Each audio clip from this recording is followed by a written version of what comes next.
Oi, gente, tudo bem com vocês? Bom, a gente vai aí então continuar os nossos estudos sobre migração e questão xenofóbica. Hoje uma aula mais curtinha, mais dinâmica, mas não menos importante. A gente vai estar tratando então da parte 2 do roteiro, então trazendo aqui para vocês, né?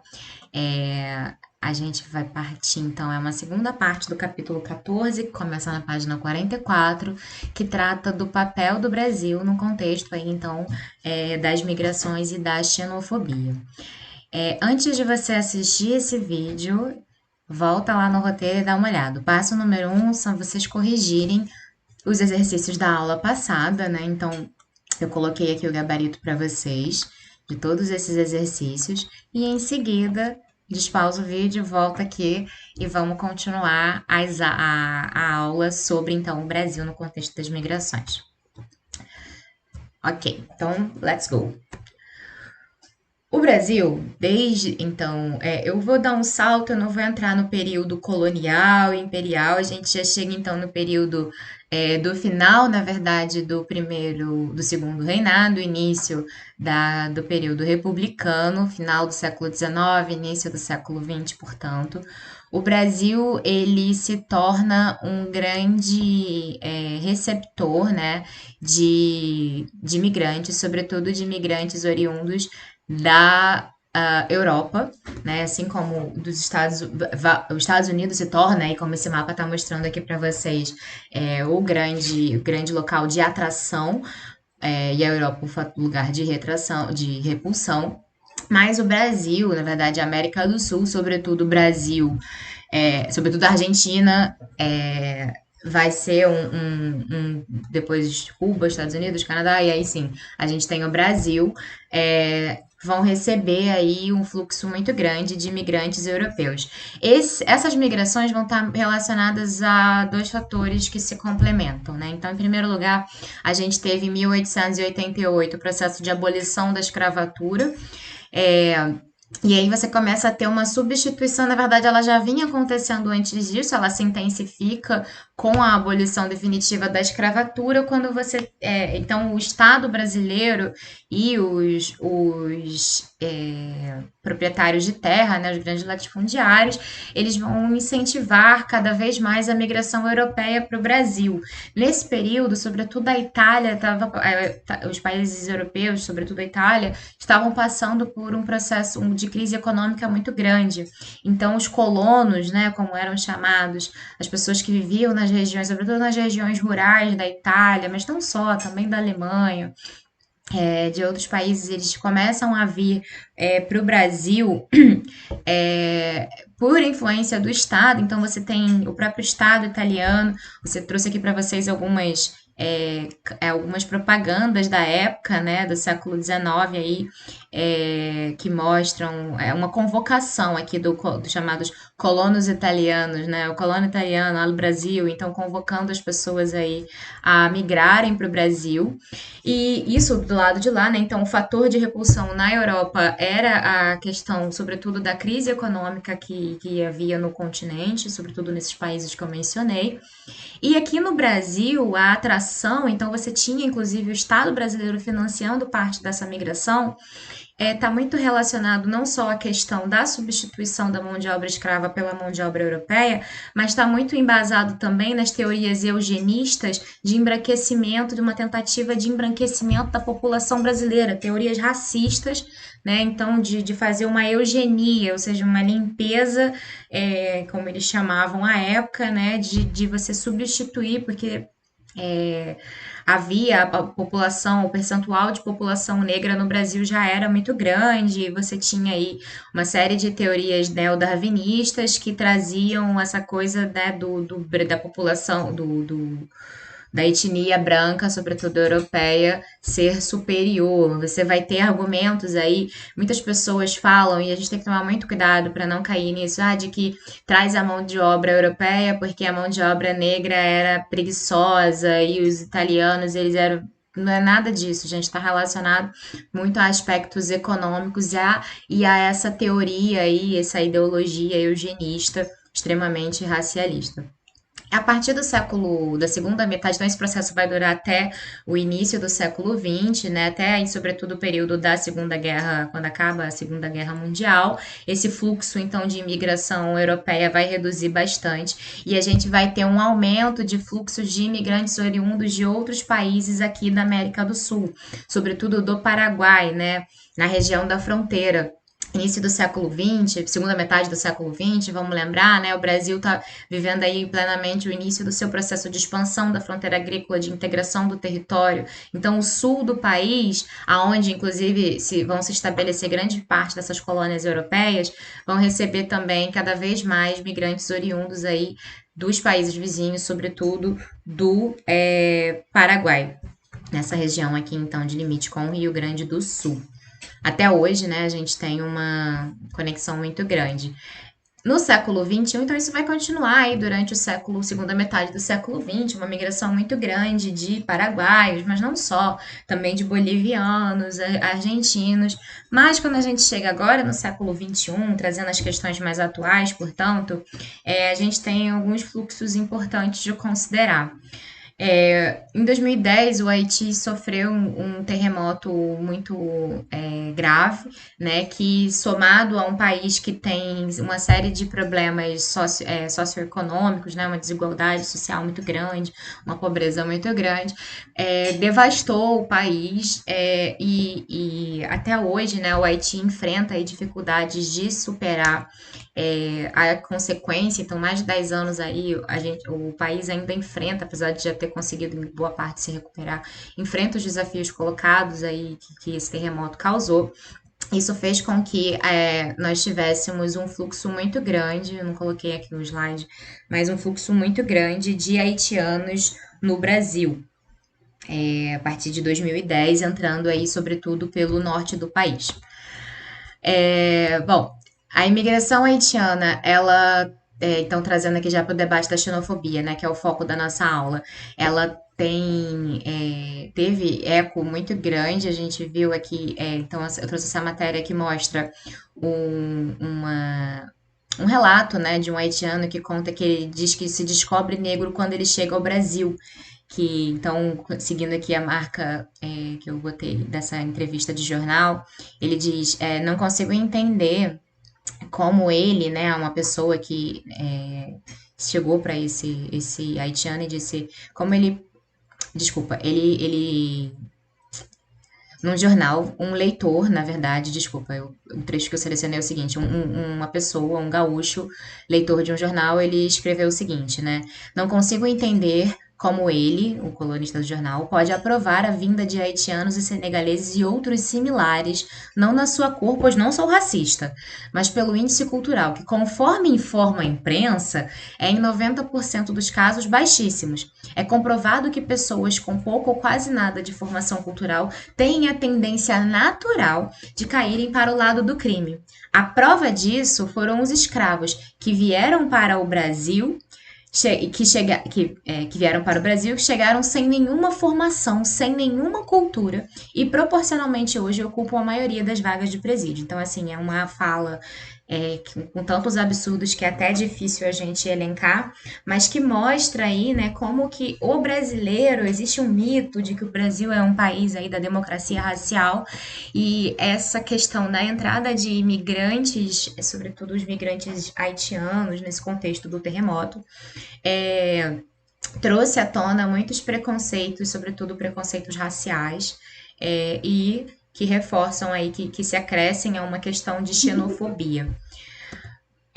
Bom, outro fluxo muito grande de imigrantes mais recente é a questão dos migrantes que vêm da Venezuela, né, que vem então já há alguns anos vivendo uma grave crise econômica e política, provocada por uma crise política, a crise econômica, né, então muitas pessoas fugindo do regime de Nicolás Maduro, do governo Maduro, têm atravessado a fronteira de limite com o Brasil. Esse número é cada vez maior. Eu cheguei a mostrar para vocês, né, os venezuelanos ocupam aí no slide da aula passada, eu mostrei que os venezuelanos estão entre aí a população mundial, a população que mais tem pedidos, segunda, se eu não me engano, que mais tem pedidos de refúgio no mundo, maior em situação de refugiados no mundo.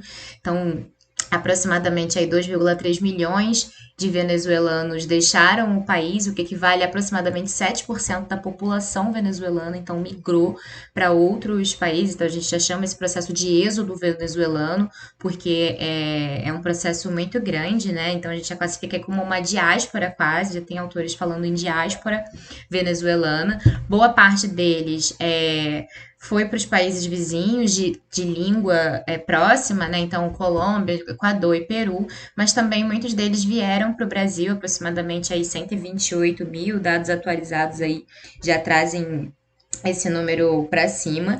Boa parte deles entraram então como vizinho, né? Então já vem aqui para o estado de Roraima, né?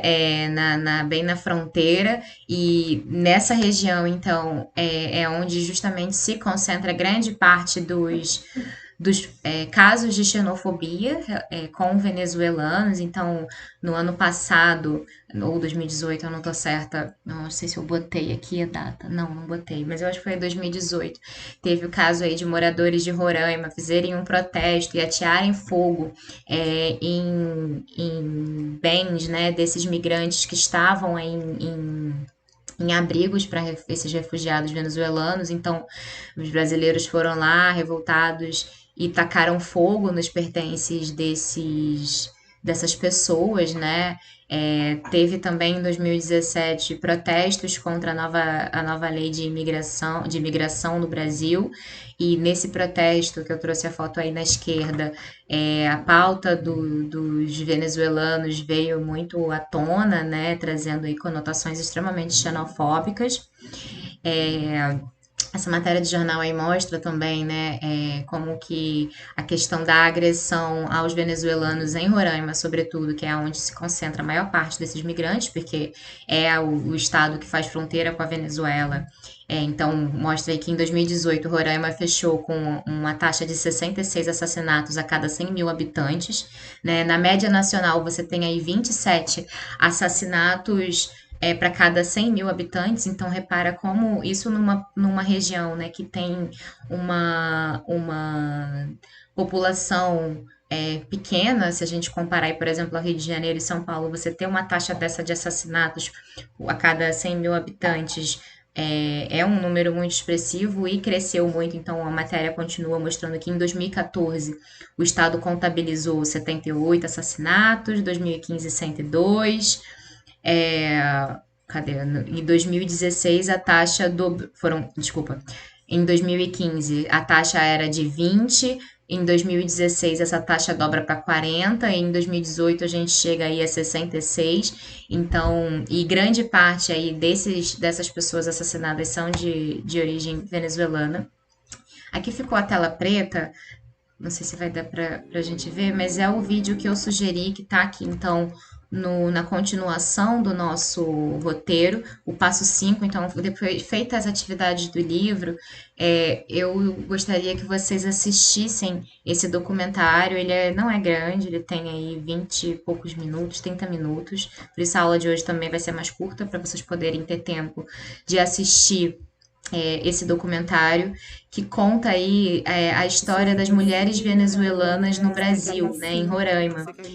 Então, elas vão contar, né, por que saíram da Venezuela, como foram os primeiros dias aqui no Brasil, o que elas vêm sofrendo. Então, é bem interessante esse documentário. O link tá no roteiro, o vídeo tá no YouTube, se chama Adelante, a luta das venezuelanas refugiadas no Brasil. Vale a pena assistir.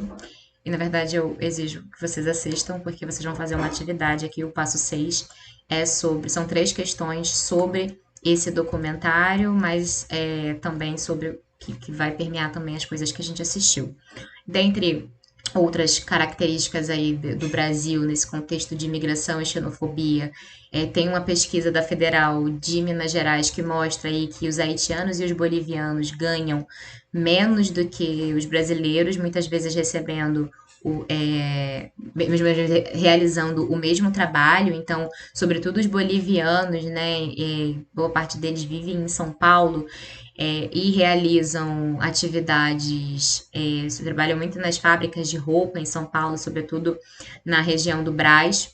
e recebem aí aproximadamente R$ 390 por mês. Então pensa, né, muito menos do que o salário mínimo.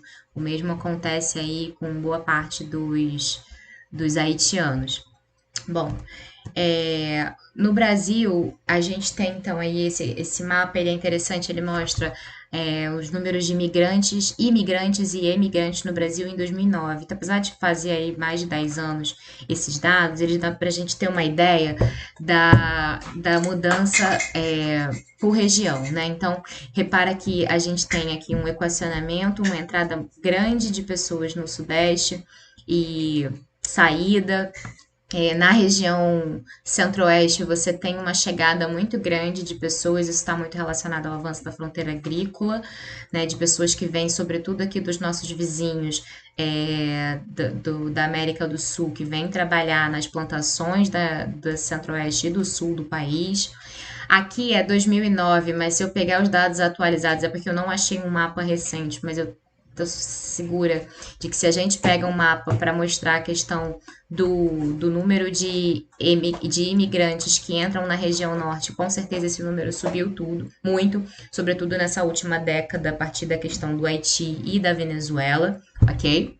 É, mas, gente, repara que se a gente for fazer uma conta básica aqui, vocês vão perceber que a exceção da região sul, a gente tem uma saída maior de brasileiros do que uma entrada de imigrantes. Então, o nosso país ainda é caracterizado como um país de imigração a partir do século XXI, da segunda metade do século XX, e no século XXI essa tendência permanece do Brasil ser um país onde a gente tem um número maior de saída de pessoas do que de chegada. E como eu mencionei na aula passada, né, os principais destinos desses brasileiros que saem a Europa, o Japão, desculpa, Estados Unidos, Japão, Europa e Austrália, né, aonde os brasileiros encontram muitos dos problemas que nós mencionamos na aula passada, né? Eu cheguei a contar aquele caso daquele brasileiro que sofreu um problema, um ataque xenofóbico, né, na Inglaterra, no Reino Unido, naquele contexto do Brexit e tudo mais. Bom, então era isso, galera. Eu queria trazer aí então esses principais faces da xenofobia no Brasil. É claro que existem outros inúmeros exemplos, eu trouxe os principais. Continuem então o roteiro, né? Façam os exercícios do livro, faça a leitura do livro, são 2 páginas apenas. Atividades 4 e 5. Assistir o documentário, preencher essas atividades e enviar para o meu e-mail ou para o meu WhatsApp a resposta de vocês sobre o documentário. E também, claro, vocês têm livre arbítrio aí para fazer uma busca na internet. No livro de vocês tem uma seção que trata aí da questão dos venezuelanos no Brasil. É uma questão que está muito em alta, não só nos exames vestibulares, mas que vem aparecendo a todo momento aí na mídia e, enfim, e em outros espaços, nas discussões políticas. Então é legal a gente estar atento, beleza? Então é isso, meus amores. Um beijo e até a próxima.